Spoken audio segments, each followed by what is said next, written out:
Jadi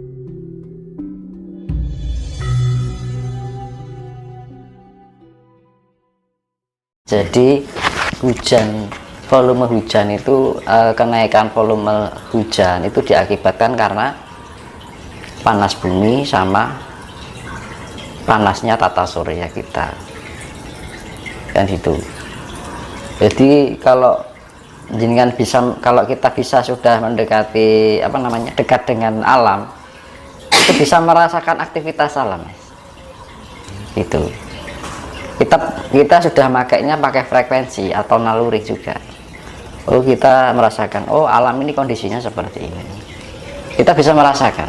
Nah, keuntungannya orang berspiritualitas itu di situ, bukan mencari kehebatan atau kemampuan yang ini itu kan. Kita bisa lebih memahami kondisi, ya kondisi diri kita, ya kondisi orang lain, alam sekitar, ya alam semesta ini. Akhirnya keuntungannya di situ kan. Kalau kita bisa memahami itu kan, hidup kita enak juga, iya kan. Nah, ketika panas bumi dan terjadi tata surya juga sudah, kondisi atmosfer sudah tidak seperti yang dulu. Dengan lihat langit kan birunya nggak kayak dulu, agak-agak burem gitu birunya, iya kan. Langit nggak bening. Kalau dulu kan birunya bisa bersih, gitu kan, birunya bagus gitu loh. Nah, itu karena juga kondisi atmosfer juga melemah. Di samping itu juga ada putaran vibrasi semesta ini, bumi ini juga memanas, ya kan. Ya kayak kendaraan motor itu loh, Mas.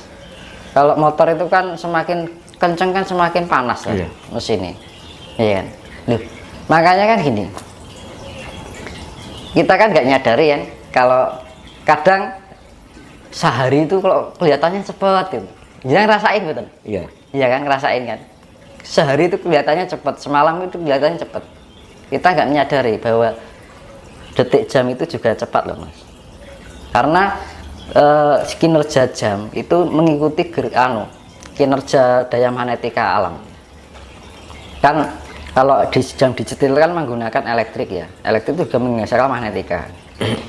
Dan jam digital itu juga digerakkan oleh gerak magnet yang manual itu. Nah, pergerakan aktivitas dari energi magnetika itu dipengaruhi oleh putaran bumi. Nah, semakin bumi ini bergerak kencang, kondisi bumi akan semakin panas, ya kan. Terus detik jantung itu, detik jam itu kalau kita bisa menyadari itu lebih cepat sebenarnya. Cuman perasaan kita ya kayak detik itu ya biasa, karena yang namanya dunia 3 dimensi ini kan sudah masih terbelenggu yang namanya ruang dan waktu. Jadi kita melihat detik jam itu ya kelihatannya ya sama kayak dulu, padahal itu sebenarnya lebih cepat loh. Karena berjalannya detik jam itu mengikuti daya energi magnetika juga. Magnetika terbentuk dari putaran bumi, gravitasi, kan gitu. Makanya kan sehari kita cepet. Betul. Makanya kan ada orang bilang, wah ini sudah kiamat ini, gitu kan. Sehari kelihatan cepet. Satu gitu. Minggu juga kelihatan. Nah gitu. Terus dengan adanya panas bumi itu otomatis kan volume penguapan air juga semakin banyak, ya kan. Nah, akhirnya timbul apa? Penguapan itu kan bahan dasar untuk terbentuknya hujan, ya kan.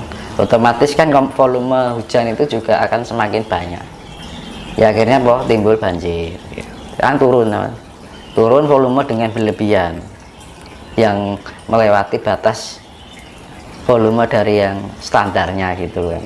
Makanya kan sekarang kan udan kan kayak disuntak gitu kan, kayak dihuyur gitu loh.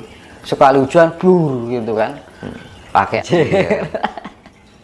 kayak banjir lautan itu kan ya karena pengaruh pemuaian dari permukaan bumi ini. Kan kadang-kadang kita nggak menyadari ada letusan-letusan yang perbukit di dalam laut itu ada bukit-bukit. Jadi kayak anak gunung yang sifatnya gunung berapi yang ada di lautan itu bisa jadi karena ada tekanan itu, panas bumi, letusan yang ada di dasar laut kita nggak tahu, ya kan. jagat ini sangat luas Iya. sekali kan itu loh. Kira-kira fenomena alam yang seperti kita rasakan saat ini itu berlangsung sampai kapan, Mas? Ya kalau saya mikirnya gini, kadang-kadang kan orang mikirnya gini, semoga jangan terjadi bencana. Iya. Ya pengennya seperti itu. Tapi bahasa Tuhan itu gini, karena ini kan kondisi bumi itu dipengaruhi dari apa, Mas? Kondisi bumi alam ini loh, bisa jadi ini karena pengaruh apa? Dari manusia juga. Ya karena penghuninya kan. Iya. Nah itu karena penghuninya dari apa? Ya karena apa? Yang menjadi sumber apa, Mas? Bencana. Ya sumber, ya akhirnya menjadi sekarang ini sumbernya dari apa? Dari ulah dan tingkah Nah laku ulah itu manusia sumbernya sendiri. dari apa? Pasti keinginan kan? Iya. Nah kembali ke Karsa lagi tuh, keinginan yang liar, tidak mau memelihara, ya karena setiap orang punya tidak memelihara perilakunya, tidak mau memelihara pikiran rasanya dan karsanya itu ya akhirnya semua orangnya akhirnya tidak mau mengontrol diri. Nah makanya fungsinya orang berspiritualitas, makanya ditimbulkan orang yang tercerahkan, orang terbangkitkan spiritualnya. Biar apa? Biar hamemayu hayuning bawono. Karena alam ini sudah kayak gini, makanya kita harus peka dengan keadaan alam. Harus nek wong Jawa kita anggap sasmito gitu loh. Iya. Jadi alam kayak gini, oh gini. Tapi orang sekarang itu kan kalau diberikan bencana kayak gitu nggak apa ya namanya, nggak peduli, masa bodoh gitu loh. Yang penting aku sok beli duit kan ngono kan mikire masa iki kan. Nah itu ya karena terlalu banyak orang yang liar gitu. Nah kadang-kadang orang kelihatannya nggak merasa liar padahal dirinya itu bagian dari liar, keliaran hidup. Tidak mau mengendalikan diri, tidak mau memahami diri. Akhirnya apa ya itu, semua orang akhirnya hal kayak gini menjadi budaya dari semua orang penghuni di bumi ini. Ya hanya mampu menyadari ini kan hanya tinggal berapa persen aja kan. Makanya kan diistilahkan orang-orang terpilih kan gitu, hanya orang yang memahami itu. Makanya kan ayo biar kita itu bisa menjadi pribadi-pribadi yang mempunyai jiwa pemelihara. Demi apa ini? Demi bumi ini. Kalau kita bumi ini yang enak siapa ya kita. Nah, terus untuk pembenahan bumi ini ya seperti dalam bahasa Hindu itu kan karuna. Akibatnya apa? Belas kasih Tuhan yang tidak bahagia. Iya. Iya kan, Mas? Iya. Nah, belas kasihan yang tidak bahagia memang itu bagian dari belas kasih Tuhan. Bencana itu bagian dari belas kasih Tuhan, tapi tidak bahagia kan itu. Karena apa? Ketika dunia ini hancur, manusia pun juga ikut hancur. Nah makanya diperlukan pembenahan. Ya pembenahan namanya yang tidak bermanfaat ya dihancurkan, yang bermanfaat diabadikan, ya kan, masih tetap digunakan gitu. Makanya ada orang semoga tidak ada bencana, ya. Lah kira-kira kalau ada konsekuensinya enggak? Kalau enggak mau ada bencana ya harusnya manusia di dunia ini harus bisa mempunyai jiwa pemelihara. Tapi kayaknya impossible kan? Nah, kan? Manusia sudah sulit diatur. Betul. Makanya kita nggak perlu mengatur manusia. Kita yang kita atur apa? Ya pikiran kita, rasa kita sendiri yang kita atur, kesadaran diri. Akhirnya kita kembali pada kesadaran diri. Ya kan? Pengabdian, dharma kehidupan. Kita harus menjalani dharma kehidupan itu sendiri. Kita punya rasa tanggung jawab diri, rasa kesadaran diri. Yo nek misalnya kesadaran diri, enek misalnya, nek orang tarik reget disaponi gampangnya kan itu bagian kesadaran diri. Karena kesadaran diri itu adalah mencerminkan kepribadian. Ya Mas. Jadi kita bisa melihat kepribadian orang itu dari tingkat kesadaran dirinya. Itu peka gitu, kepekaan rasa gitu. Kepekaan rasa itu kan mencerminkan kepribadian. Dari hal sepele. Kita belajar dari hal sepele dulu. nggak usah terlalu muluk jauh gitu kan, wah ini saya ingin begini begitu, ingin mendamaikan dunia, wow. Gitu kan, sangatnya kayaknya kan terlalu berlebihan kan gitu kan. Jadi kita belajar dari hal yang sepele dulu, ya kan, internal diri kita dulu, ya kan. Kita harus menjadi raja di dalam diri kita dulu, kita harus menjadi pemimpin di dalam diri kita. Pimpinlah pikiran kita, pimpinlah perasaan kita, pimpinlah keinginan dan karsa kita. Ketika kita bisa memimpin diri kita, ketika kita memimpin pikiran, rasa dan karsa kita, itu sama saja kita memimpin jagat semesta ini. Dimulai dari diri kita sendiri. Nah, makanya gimana? Berarti intinya sumber utama dari terjadinya suatu bencana itu akibat dari ulah dari manusia itu sendiri. Ya, keinginan-keinginan yang terlalu liar. Ya kan, nggak ada batasan atau nggak ada pengendalian atau sifatnya yang membatasi diri. Kan gitu. Makanya kan di dunia ini tidak dibutuhkan orang pintar. Dibutuhkan orang mengerti. Ya. Sekarang itu banyak orang pintar. Betul. Tapi miskin orang ngerti. Iya. Orang yang mengerti gitu loh. Makanya kan saya pernah bilang, kalau masalah ajaran kehidupan itu sederhana saja, yang penting sampai kan gitu.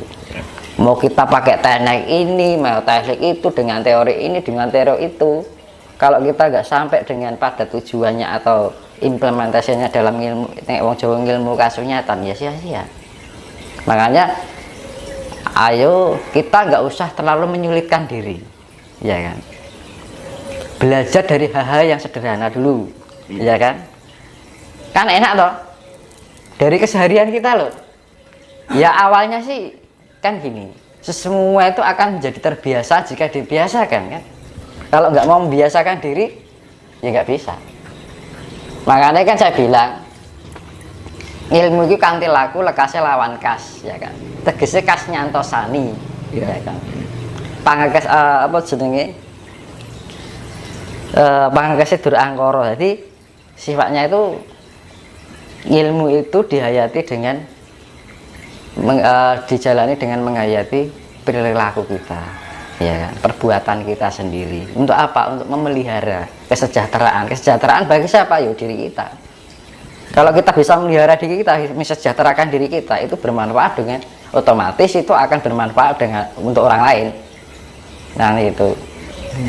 Setya budaya pangakes dur angkor. Jadi membudidayakan sifat yang apa untuk menghalau sifat angkara murka itu. Jadi dengan memelihara itu kita membebaskan dari sifat-sifat liar itu. Karena dunia ini itu sudah terlalu banyak orang yang liar. Kan gitu. Karena apa? Yowis adanya kurang terus, ya kan. Apa-apa uang, sedikit-sedikit uang, ya kan. Iya. Kita begini alasannya karena uang, ya kan. Seakan-akan tuh uang itu menjadi Tuhan kan gitu ya. Iya. Menuhankan uang kan gitu. Nah akhirnya kan tanpa disadari orang itu akan lupa dengan dirinya sendiri. Kalau kita lupa dengan diri kita sendiri, itu sama saja melupakan Tuhan kan gitu. Gak usah kita muluk-muluk berbicara saya percaya sama Tuhan, saya kenal dengan Tuhan, saya Tuhan tahu, Tuhan mengerti. Lah kita mengerti nggak dengan diri kita sendiri kan gitu loh. Iya. Karena kehidupan itu tidak hanya sebatas kata lisan. Makanya orang Jawa ngilmu Jawa ini ilmu kasunyatan, kenyataan real kan gitu. Dari apa? Ya dari hal sederhana benarnya. Makanya yang namanya pengetahuan, ajaran, apapun itu sifatnya sederhana saja, yang penting sampai kan gitu.